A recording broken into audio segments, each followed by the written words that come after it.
امام الانبیاء محمد الرسول اللہ صلی اللہ علیہ وآلہ وسلم کی ذات جیسی عظیم اور قابل احترام ذات نہ پیدا فرمائی ہے، نہ قیامت تک کوئی پیدا ہوگا۔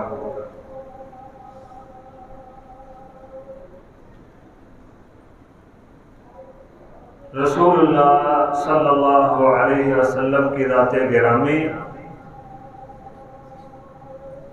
سب سے عظیم ذات ہے،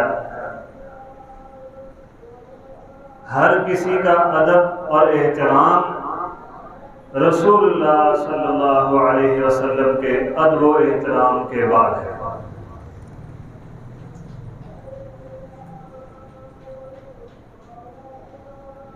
جب سے رسول اللہ صلی اللہ علیہ وسلم نے اعلان نبوت فرمایا ہے،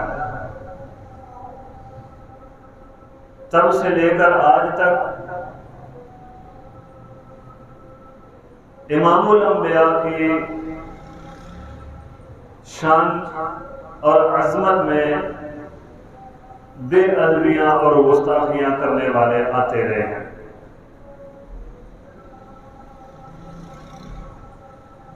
لیکن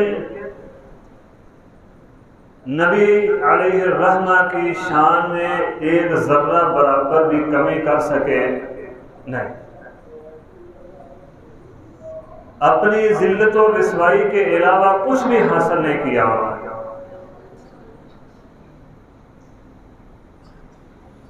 ابھی چند دن پہلے انڈیا کی ایک غلیظ عورت نے نبی محترم کی شان میں نازیبا کلمات کہے۔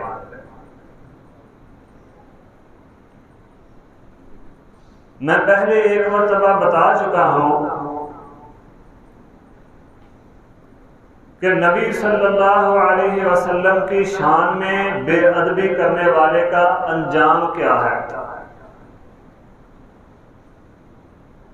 اس کی سزا کیا ہے۔ مختصر لفظوں میں آج بھی سن لیں امام احمد بن حنبل رحمۃ اللہ کا قول۔ امام ابن تیمیہ شیخ الاسلام ابن تیمیہ رحمہ اللہ نے اپنی مایہ ناز کتاب الصارم المسلول میں لکھا ہے، امام احمد بن حنبل فرماتے ہیں نبی کو گالی دینے والا کوئی مسلمان ہے یا کافر ہے، وہ واجب القتل ہے، اور میں یعنی احمد بن حنبل یہ کہتا ہوں اسے توبہ کا موقع بھی نہیں دینا چاہیے۔ میرے بزرگوں اور ساتھیوں، اس پرفتن دور میں جب امام الانبیاء محمد الرسول اللہ صلی اللہ علیہ وسلم کی توہین کا بازار گرم ہے، ہماری کیا ذمہ داری ہے؟ بحیثیت مسلمان میڈیا پر آ کر یہ کہہ دینا کہ ہم پرزور مذمت کرتے ہیں، کیا یہی کافی ہے؟ یا بینرز کارڈ اٹھا کر چند منٹ کے لیے سڑک پر کھڑے ہو کر احتجاج کر دینا یہی کافی ہے؟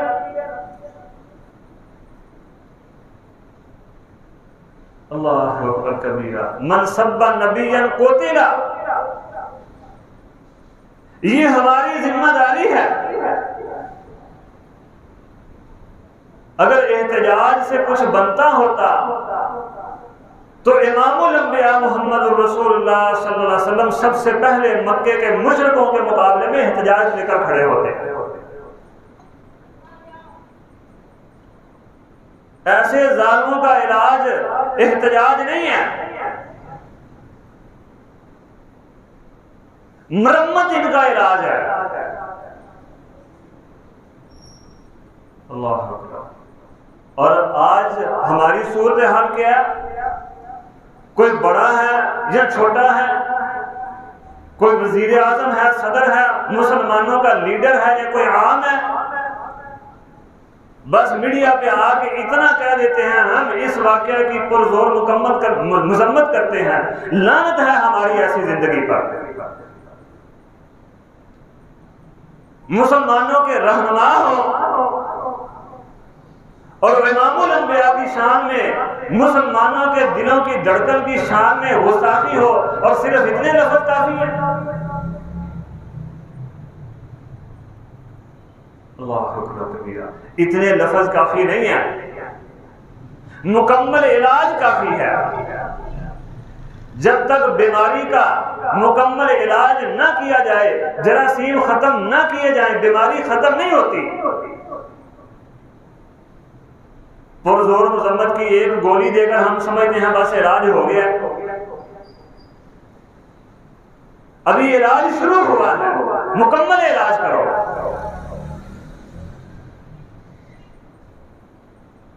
لیکن مصیبت تو یہ ہے کہ میں ملک کا وزیر اعظم ہوں، میرا کاروبار ان کے گھر میں ہے، میں نے کچھ کیا تو میرے کاروبار کا بیڑا غرق ہو جائے گا۔ میری محبتیں نبی کے دشمنوں کے ساتھ ہیں، اگر میں نے کچھ کہا کچھ کیا تو وہ جو میری محبتیں ہیں وہ ختم ہوتی ہیں۔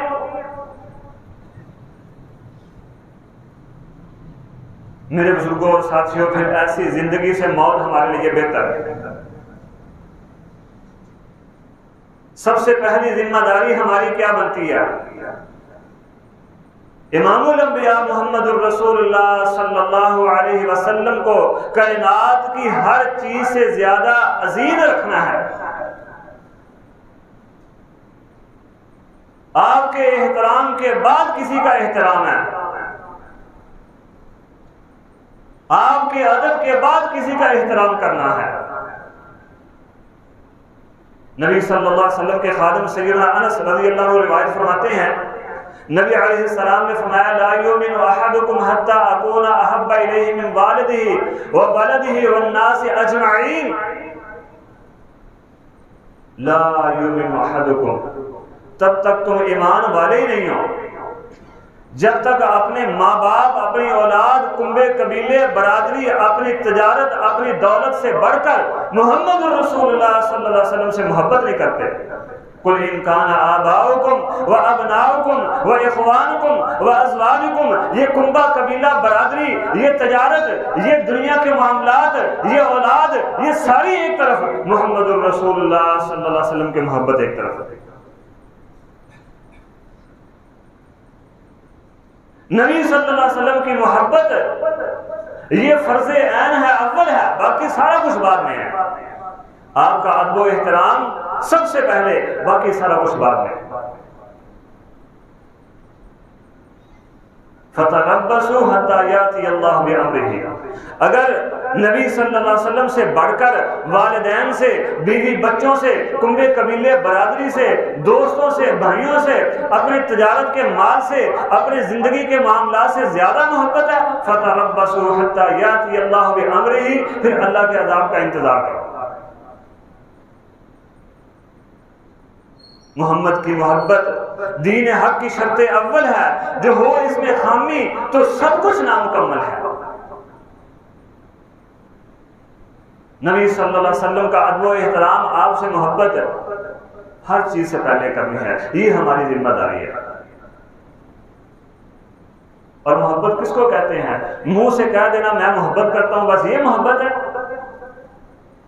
نبی صلی اللہ علیہ وسلم کی اطاعت و فرما برداری، آپ کی زندگی گزارنے کا طریقہ، آپ کا نظام سیاست ہم اختیار کریں، نظام مساوات سے محبت کریں، نظام عدل کو اپنے اوپر لاگو کریں، یہ ہے رسول اللہ صلی اللہ علیہ وسلم سے محبت۔ خالی زبانی کلامی محبت اللہ کو نہیں چاہیے۔ زبانی کلامی محبت تو نبی صلی اللہ علیہ وسلم سے مدینے کے منافق بھی کرتے تھے، لیکن یہ دل اور یہ جسم عمل سے خالی تھے۔ ان المنافقین فی الدرک الاسفل من النار۔ دوسری ذمہ داری ہماری، ہر فور پر نبی صلی اللہ علیہ وسلم کا دفاع کرنا۔ جب کبھی جہاں کہیں بھی نبی صلی اللہ علیہ وسلم کی شان میں ذرہ برابر گستاخی نظر آئے فوراً آپ کا دفاع کرنا ہے. ہر چیز سے پہلے نبی صلی اللہ علیہ وسلم کا دفاع، اپنی جان پر بھی مقدم نبی رحمت کا دفاع. عروہ بن مسعود ثقفی نے مقامی حدیبیہ پر کہا تھا نا، اے محمد صلی اللہ علیہ وسلم، اگر ہم مکے والے تمہارے اوپر غالب آ گئے تو یہ جو 2-4 ساتھی لے کر تم گھوم رہے ہو یہ تمہیں چھوڑ کر چلے جائیں گے. سیدنا ابوبکر صدیق رضی اللہ عنہ کھڑے ہوئے فرمایا امسس بدر اللات انحن نفر عنہ وندع، اور جا کر لات کی شرمگاہ کو چوس، بلا ہم نبی صلی اللہ علیہ وسلم کو چھوڑ کر چلے جائیں گے. ایک لمحہ کی دیری کیے بغیر ابوبکر نے اٹھ کر جواب دیا. یوں نبی صلی اللہ علیہ وسلم کی داڑھی مبارک کو ہاتھ سے گاتا عروہ بن مسعود ثقفی. اللہ اکبر کبیرہ. اپنا بھتیجا اٹھا،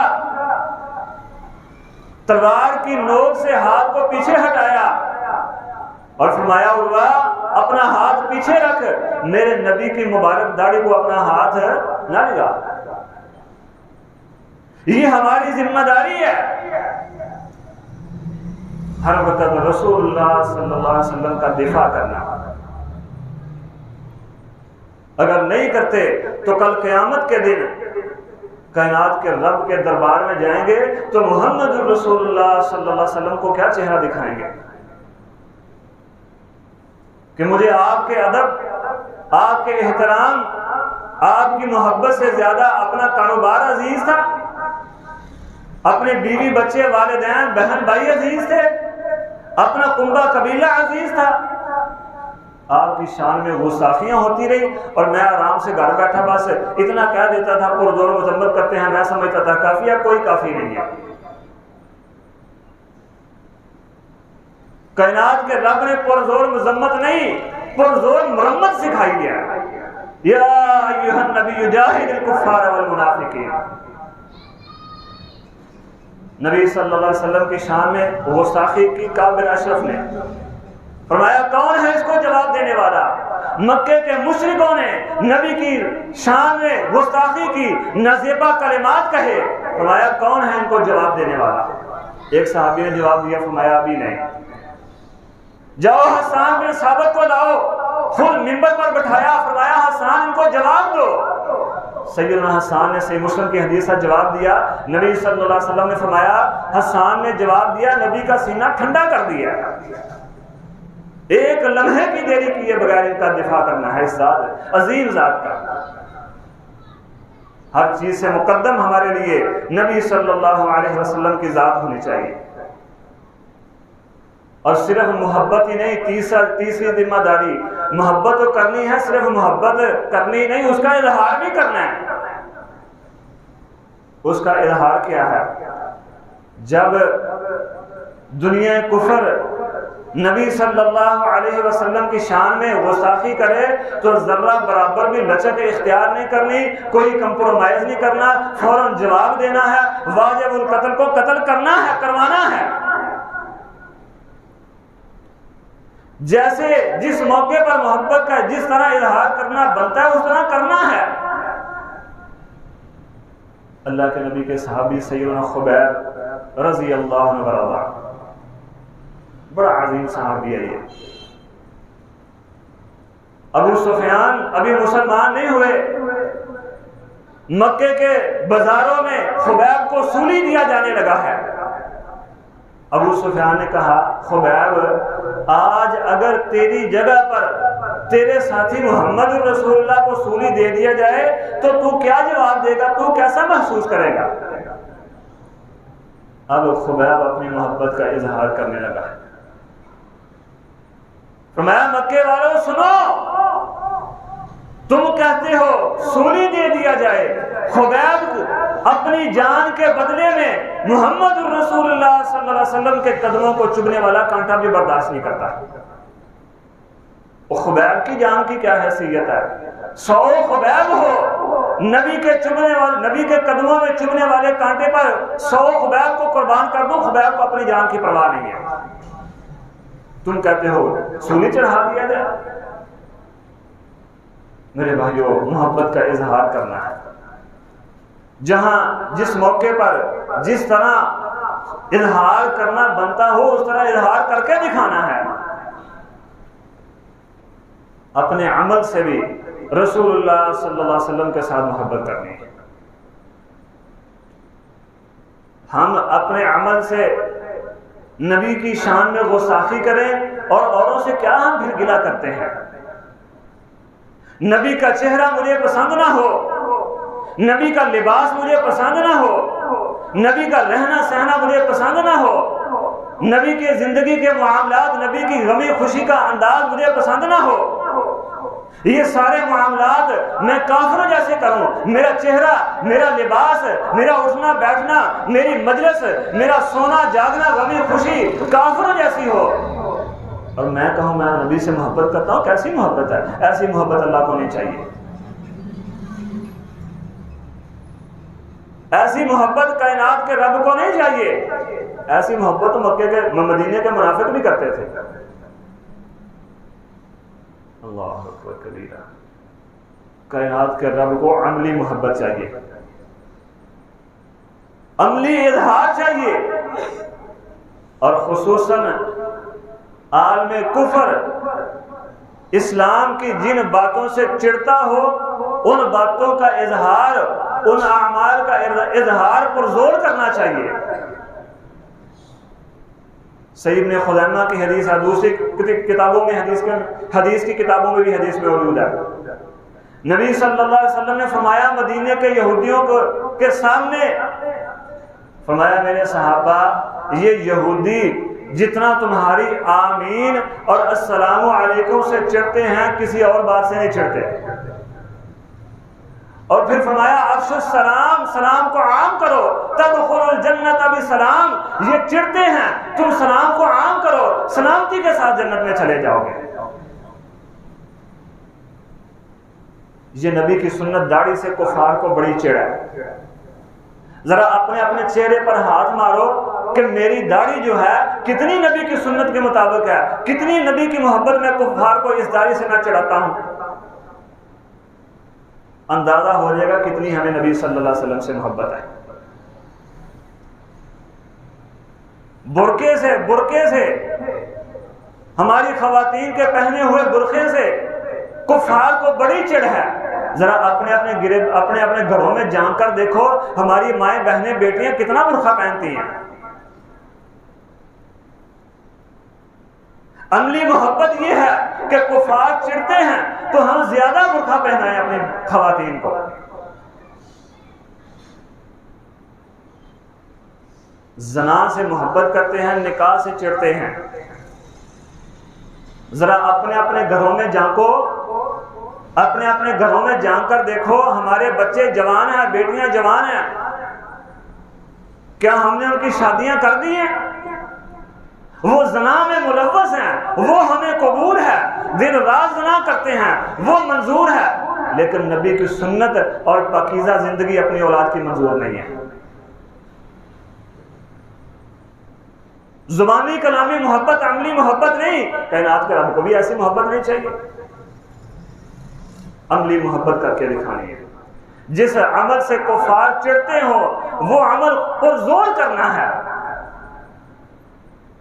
اور سب سے زیادہ آج کل تکلیف ہو رہی ہے ان لوگوں کو نبی صلی اللہ علیہ وسلم کی ام المومنین سیدہ عائشہ صدیقہ طیبہ طاہرہ عفیفہ کے نکاح سے. ہم نے زنا کو عام کر دیا ہے، زنا سے محبت کر لیا ہے، اپنی اولاد کے لیے بھی زنا کو پسند کرتے ہیں، نکاح پسند نہیں ہے. اللہ اکبر کبیرہ. میرے بھائیوں، اگر بات ہو ہندوستان کے مشرکوں کی تو پھر ہماری زبان پر غزوہ ہند کا نام ہونا چاہیے. ہمارے بچوں کی زبانوں پر نغمہ بھی غزوہ ہند کا ہونا چاہیے. ذرا خود سے سوال کرو غزوہ ہند کے متعلق ہمیں کتنا علم ہے؟ کبھی پوچھا ہے دین کے متعلق آ کر؟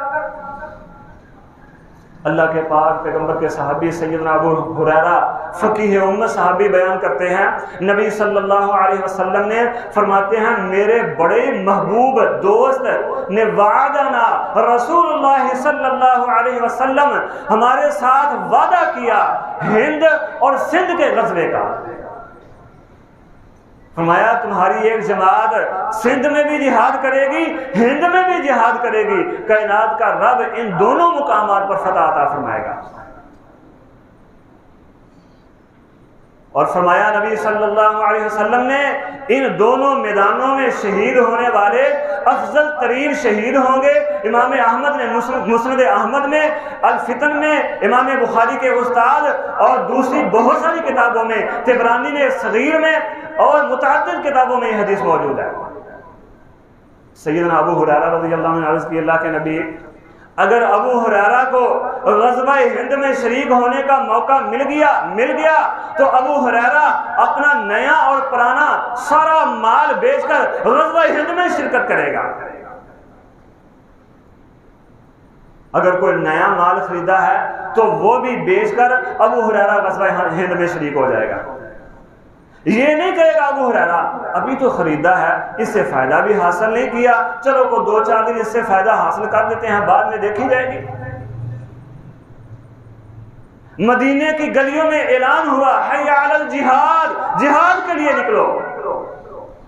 غسیل الملائکہ حنظلہ پہلی رات کی دلہن ہے، اپنی بیوی کے پاس بیٹھا ہے، جب اعلان سنا بیوی کو چھوڑا، اپنی دلہن کو چھوڑا، میدان جہاد کی طرف نکل پڑا۔ بیوی نے پیچھے سے آواز دی حنظلہ کدھر جا رہے ہو؟ حنظلہ نے پلٹ کر پیچھے مڑ کر نہیں دیکھا، کہا تجھے نہیں سنا گیا حی علی الجہاد، یہ اعلان ہو گیا۔ اور وہ خاتون بھی کیسی عظیم خاتون تھی، کہنے لگی حنظلہ میں واپس بلانے کے لیے نہیں پوچھ رہی، میں اس لیے پوچھ رہی ہوں حنظلہ میدان جہاد میں جا رہے ہو، واپس نہ آنا، شہید ہو کر ہی آنا، تاکہ میں بھی کل قیامت کے دن کہوں کہ میں پہلے رات کی دلہن تھی اور میرا خامد میدان جہاد میں شہید ہو گیا تھا۔ اور کائنات کے رب نے پھر وہ مقام عطا کیا حنظلہ کو کہ آسمان کے فرشتوں نے حنظلہ کو غسل دیا، غسیل الملائکہ بنا دیا۔ ابو ہریرہ نے بھی کہا نیا ہو یا پرانا ہو، سارا مال بیچ کر ابو ہریرہ غزوہ ہند میں شرکت کرے گا۔ اور ساتھ فرمایا اللہ کے نبی اگر ابو ہریرہ شہید ہو گیا تو افضل ترین شہداء میں شمار ہوگا، اگر واپس آ گیا غازی بن کر تو آزاد ابو ہریرہ ہوگا۔ اللہ کے نبی میں واپس آیا، چونکہ نبی صلی اللہ علیہ وسلم نے فرمایا تھا یہ لشکر جب فارغ ہوگا تو اس وقت شام میں اللہ کے نبی عیسیٰ علیہ السلام نازل ہو چکے ہوں گے۔ فرماتے ہیں اللہ کے نبی پھر ابو ہریرہ جا کر عیسیٰ علیہ السلام سے ملاقات کرے گا اور بتائے گا عیسیٰ علیہ السلام کو کہ میں ابو ہریرہ محمد الرسول اللہ صلی اللہ علیہ وسلم کا صحابی ہوں۔ جب ابو ہریرہ کا یہ جذبہ دیکھا نبی صلی اللہ علیہ وسلم نے مسکرا کر فرمایا ابو ہریرہ یہ تیرا جذبہ بڑا ہی بہترین جذبہ ہے، لیکن کام یہ مشکل ہے۔ کیوں؟ اس لیے کہ تیری شرکت نہیں ہو سکے گی اس میں۔ اللہ اکبر کبیرہ۔ سیدنا صبان نبی صلی اللہ علیہ وسلم کے خادم، دوسری روایت فرمایا عصابتان من امتی احرمهم اللہ من النار، میری امت کی 2 جماعتوں پر کائنات کے رب نے جہنم کی آگ کو حرام کر دیا، جہنم سے آزاد کر دیا ہے۔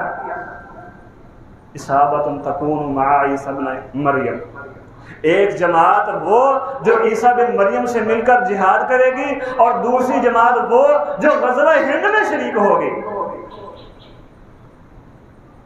ذرا اپنے دلوں سے پوچھو کتنی مرتبہ ہم نے کائنات کے رب سے دعا کی ہے، یا دعا نہیں دل میں جذبہ ہی کتنا پیدا ہوا ہے کہ اللہ ہمیں غزوہ ہند میں شرکت کی توفیق عطا فرما دے۔